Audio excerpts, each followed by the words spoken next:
O Lúcio Costa, contrariamente a isso, faz uma proposta extremamente simples. Ele fala assim, gente, essa cidade é uma cidade que tem que ter personalidade de capital. Ela tem que nascer capital, ela tem que mostrar ao mundo a que veio.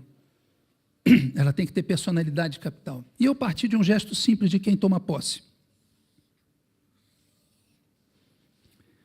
A minha cidade vai ser composta por 2 eixos. Um eixo eu vou chamar de eixo monumental, que vai dar a essa cidade a personalidade de capital. E o outro eixo eu vou chamar de eixo rodoviário, porque através desse eixo, Brasília se comunica com todos os outros lugares do país.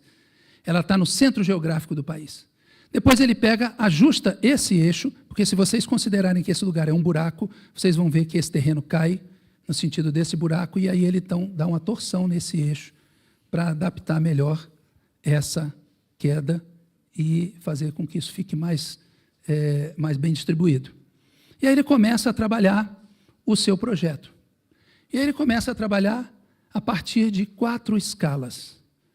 A primeira vez que eu falei isso para as pessoas, era difícil de explicar o que seria uma escala em arquitetura, até que um amigo meu, que é engenheiro eletrônico, mas é músico, e sempre me falou de música com equações matemáticas muito complexas, me disse o seguinte, olha, você não precisa entender de matemática, arquiteto não gosta muito de matemática, basta você entender como é que funciona a harmonia. A harmonia é feita a partir de uma pauta, de um conjunto de regras e de escalas. Quando você conjuga bem essas relações, você tem harmonia. E aí você vai saber se a música é boa ou não. Eu falei, é isso aí. O arquiteto trabalha com uma coisa parecida. No caso de Brasília, as escalas são, primeiro, a escala gregária. O que vem a ser a escala gregária? Lúcio Costa dizia que o ser humano é um ser gregário. Ele se junta para desenvolver determinadas atividades em um local com determinadas características. Por exemplo, no centro da cidade, onde você chega, você vai ter, certamente, a rodoviária, a estação de embarque e desembarque, de todas aquelas pessoas que vêm de fora e convergem para a cidade. Ali você vai ter centro comercial, centro administrativo, centro de escritórios corporativos, essa coisa toda. Então, a escala gregária trabalha com essa questão da setorização.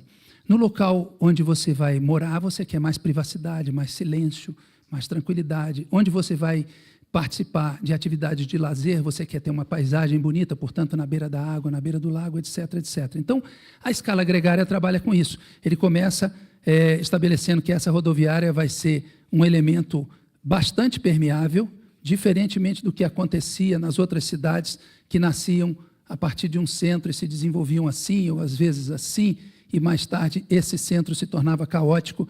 A nossa rodoviária não poderia fazer esse caos, ela tinha que ser bastante permeável. Então, ela é uma rodoviária que tem cruzamentos em diversos níveis. Aqui a gente tem um que a gente chama de buraco do tatu, exatamente para que não houvesse congestionamento. Ele começa a colocar setor de diversões sul, setor de diversões norte, setor hoteleiro sul, setor hoteleiro norte, e começa a colocar setor de habitações e por aí vai.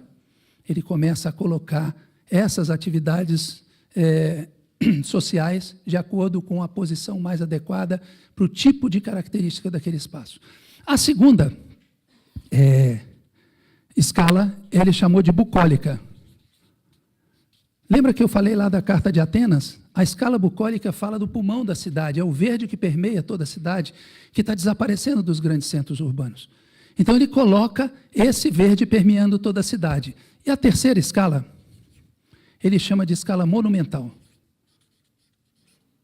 A escala monumental, diferentemente do que eu achava quando era jovem, quando era garoto, ela não diz respeito ao tamanho grande. Não é grande, mas é grandioso. Eu posso dar para vocês um exemplo que o Niemeyer falou uma vez numa palestra e eu nunca esqueci. Ele falou assim, quando você vê umas árvores num determinado lugar, o bonito nisso aqui não é só os espaços cheios da copa, etc., das copas das árvores, mas é uma relação interessante que existe entre espaços cheios e espaços vazios. Isso é uma coisa meio que musical. E um exemplo que eu posso dar é a história do Itamaraty. O Palácio do Itamaraty, na verdade, é uma caixa.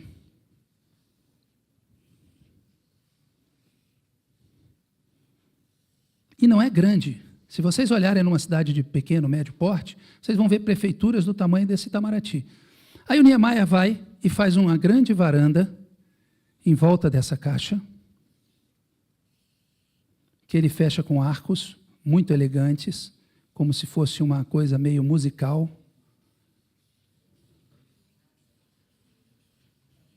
Aí ele bota uma rampa, aí ele coloca um espelho d'água,